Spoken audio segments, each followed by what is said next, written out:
In today's video, I want to talk about the glamorization of sex work. The term glamorizing, glamorize is thrown around so much, particularly in the sex work TikTok space. And it's something I want to have a conversation with. Some of you guys may agree with my take on this, some of you may not, but I think it's an important topic. This is definitely something that's been thrown at me before, particularly when my page still showed money count videos and things like that.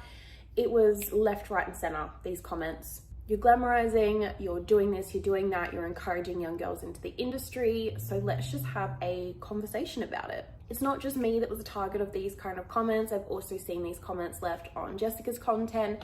I have seen them on a couple of other creators on TikTok like Indian Babe. There's an assortment of girls with similar comments, Kayla East being one as well, okay? And I want to discuss what goes into glamorizing, right? I think simply recounting things like money counts on its own is not the glamorization of the industry.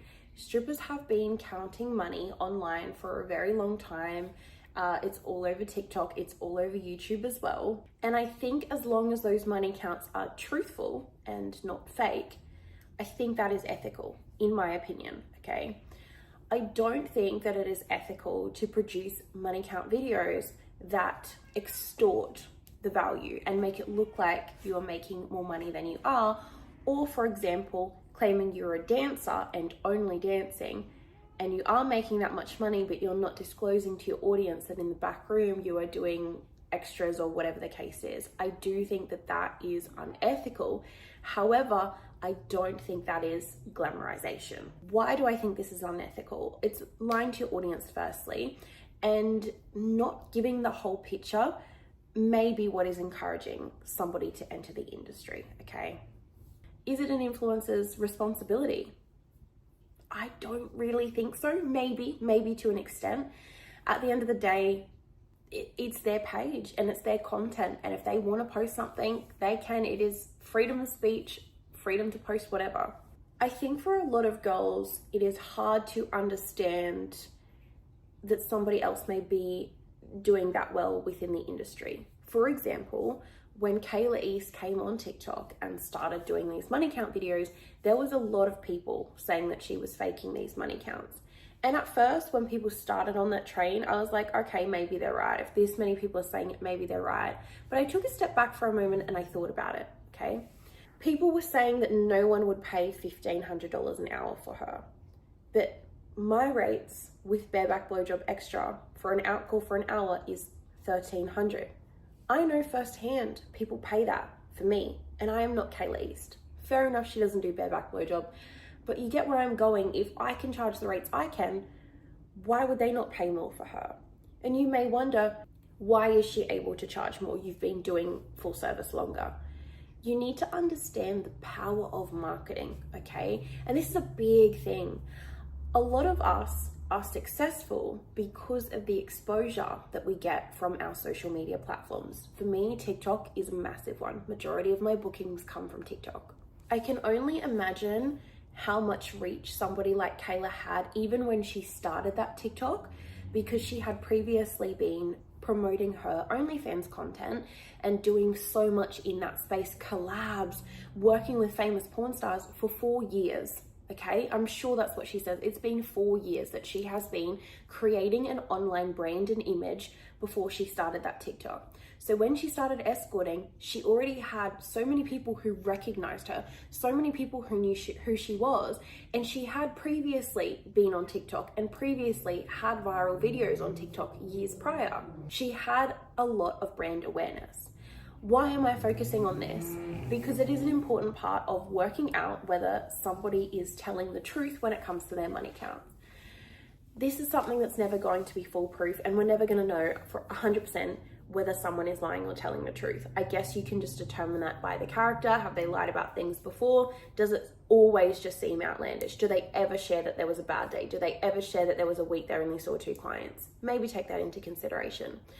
But please understand that the reason she makes that much money and the reason why I make the money that I make doing full service is because I have put so much time and energy into my social media, okay?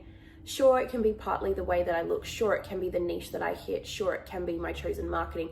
But it is all of this, the YouTube, the fucking TikTok, the fucking Twitter, everything, all of the work that I do is why I make that much. The average person in the industry coming in is not making that kind of money. That's not the reality for majority of workers. And I've always been transparent about that. I have always put, some weeks I make $900. Some weeks there's no fucking work. Some weeks I get 1 hour. That is the truth. That is the honest truth. Some weeks it might be an insane amount of money, and some weeks it is 1 stinking hour. Some days I sit there with my available now on for 12 hours and I don't get a single booking, not even a half an hour. Some days I sit there and I am booked for 5 hours within a half an hour of switching that thing on. It is up and it is down, and there are waves to it. What I think steps into glamorization is never showing the bad, never explaining that there are bad nights, never explaining that sometimes it sucks. Sometimes you sit there for a whole week and you get 1 hour, and you sat and allocated 60 hours to be available for work and you got 1 stinking hour. Some weeks you spend so much money boosting your ads and paying for all that extra promo to appear on extra pages and all of that to get nothing. Some weeks you have all these pre-bookings and they all cancel, okay? That is the honest truth of the industry.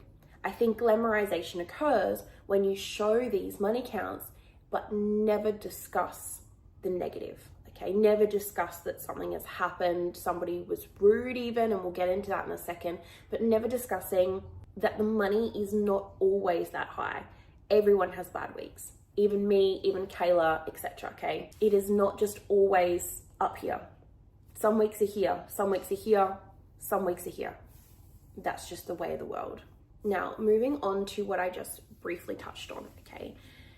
Not sharing the bad is not just the quiet weeks. It is also the trauma, the negative experiences that are involved in this industry. I think painting it in a way that's like, I always fuck them, they don't fuck me, I do all the writing, oh, I would never suck a dick without a condom on, it's disgusting. All of these kind of things, like putting yourself on this pedestal, is feeding into glamorization. It really is.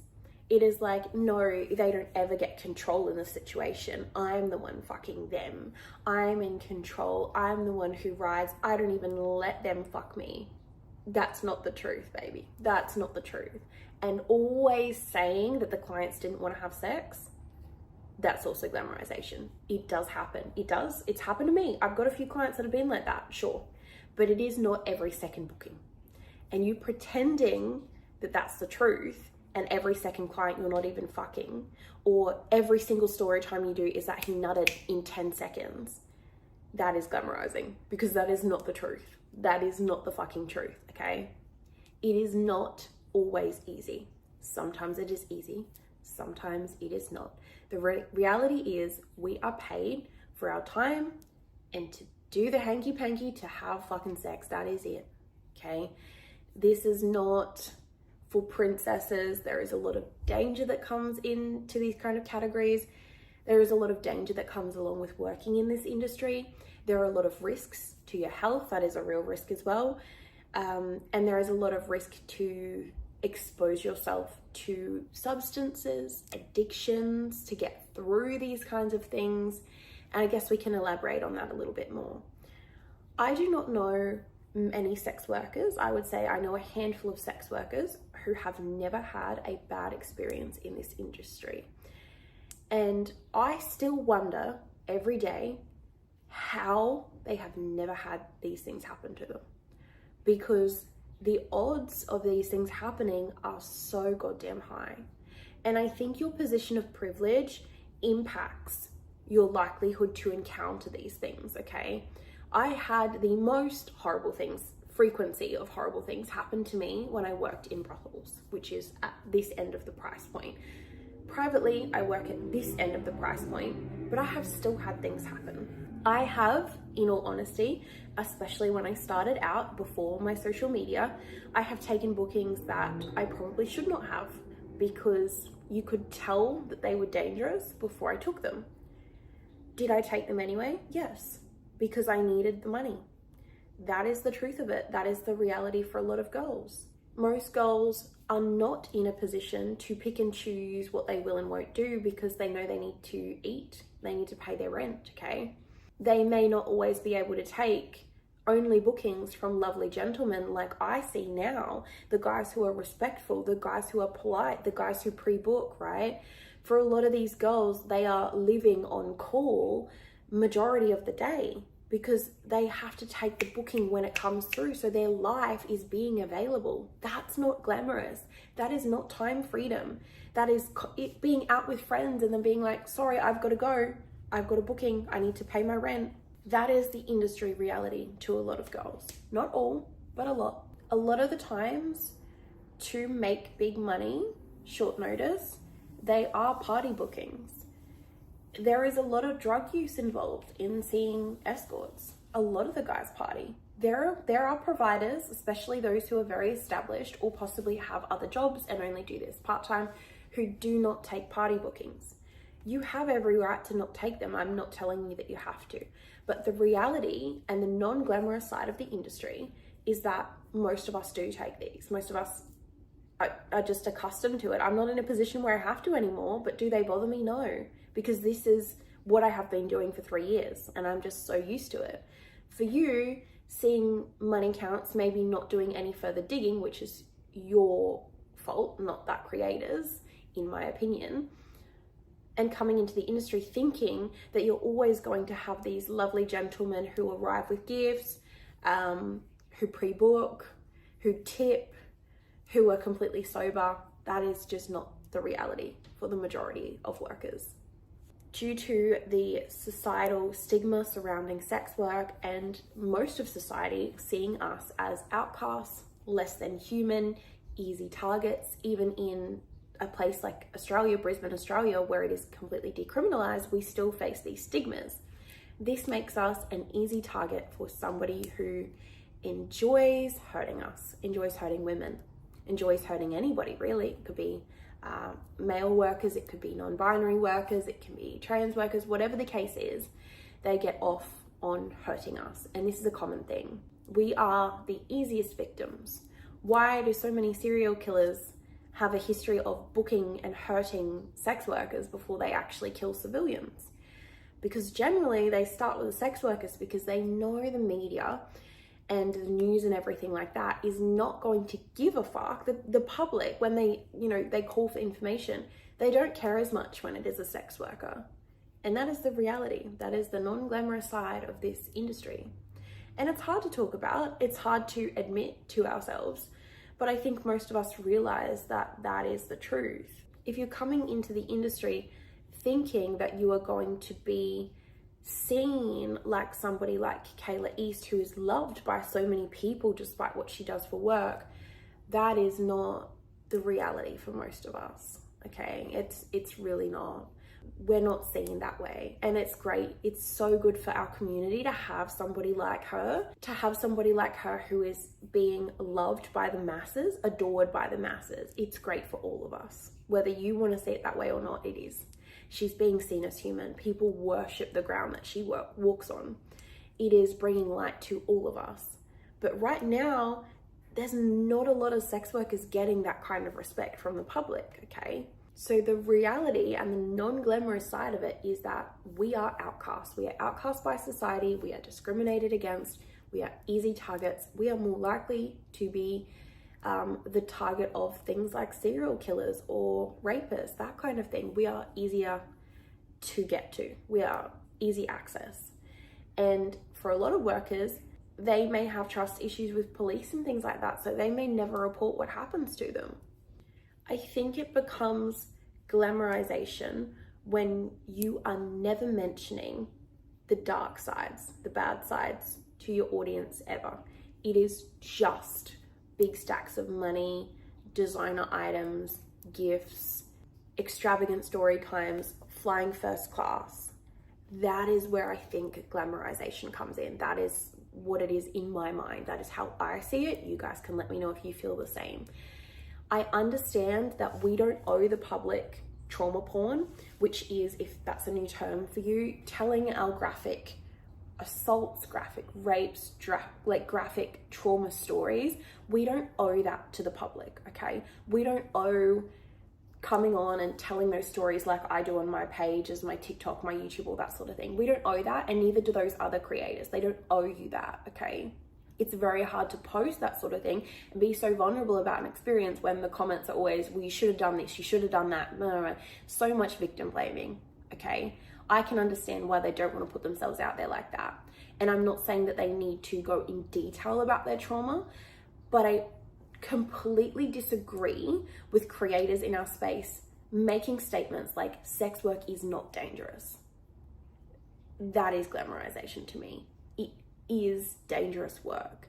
And if you as a creator are making statements like that and ignoring the voices of those around you, talking openly about their traumas, you're still saying sex work is not dangerous. Baby, it is. It is, okay? If it wasn't dangerous, good God, there would be so many more girls doing it. But majority of women, majority of people are not cut out to handle this kind of trauma. Being assaulted and going into another booking and the client never knowing something else happened to you. Being able to split like that. Being able to compartmentalize the trauma and come back to it later. That is a skill set that not everyone has, okay? And I do not understand the need to say that sex work is not dangerous, because that is the biggest glamorization of them all. That is 100 times worse than counting money that somebody made. Everyone is well aware that those of us with social media followings are making good money. A majority of people are also aware that those at the bottom of the food chain are not making that kind of money, okay? They might be lucky to make $2,000 a week on a good week for a lot of workers, okay? 2,000 Australian, we're talking Australian dollars, not USD, not anything else. That's not a good week. There are workers who work all week and make $300 in brothels. That's a normal thing, or nothing for the entire week. Painting sex work as a combination of things. Fast, easy money, not dangerous, luxurious lifestyle, always being treated perfectly by clients, gifts, dinners, etc., being flown first class. It's the combination of these things that is glamorization in my mind. Showing these elements, but also showing, both sides of the coin is not glamorization. That is the accurate representation of the industry, of your experiences. What happens is if you come online and use your platform to make statements like sex work is not dangerous, sex work is not inherently dangerous, sex work is no more dangerous to other lines of work, these kinds of statements, right? They are encouraging young women to pursue this career, because the main fucking drawback to not being a sex worker is the danger involved in it. And when you are dismissing or pretending that part of it doesn't exist, okay, you're saying that that's not real, okay, that doesn't exist for me, so it doesn't exist for any workers. They are then just seeing the money counts, the designer items, the first class flights, the gifts from clients, the story times about this lovely guy, okay? They're only seeing and absorbing that. And that is glamorizing. That is glamorizing, because it is not the reality. So essentially, to sign off this video, what I want to say is, if you are somebody who has ended up on this video, who was thinking about coming into the industry and for some reason this has popped up for you, please know that there are two sides to the coin. There is a lot of darkness within this industry, and if you are not a very specific personality type, I don't think you're going to be able to handle it. You have to be able to go through something traumatic and bounce back from it. You have to be built like that to make it long-term in this industry. And most people aren't. That's why so many workers come and go so rapidly. They last a year and they are gone. It is not an easy industry. Despite what men want to say in the comments, all they do is lay on their back. No, it's not easy work, and it's easy to understand how and why this industry can break women, and why there are so many women after they finish their time up in the industry, retire from the industry, talking about how much it traumatized them, because it's dangerous. Things happen, and if you don't know how, if you don't have the tools already to help yourself get through those things, it's going to be really hard when you come out the other end. Are you working on things when they happen? Are you processing them? Or are you resorting to substances or drinking away the pain like I was for most of my career? Have you actually taken a second to be sober and think about what's happened? You know, you have to hold space for that. You have to hold space for those feelings and accept what has happened. Otherwise, I think the industry will eat you alive. I think it will. And that's the not so glamorous part of it. Anyway, I hope this has been insightful to somebody, and that's my take on it. Other creators can harp on about how it's not dangerous and we're all trying to scare everyone as much as they want, but I'm telling you right now, swear it on my life, that is the truth. It is a dangerous fucking line of work, and any horror story you have ever seen me tell is the God's honest fucking truth. It is, swear on my life, it is true. That shit really does happen, and much, much worse. I have heard all kinds of stories, much, much more severe than mine. So yes, I hope you have enjoyed my ramble, and I guess that's it for me for tonight. I hope you guys have enjoyed.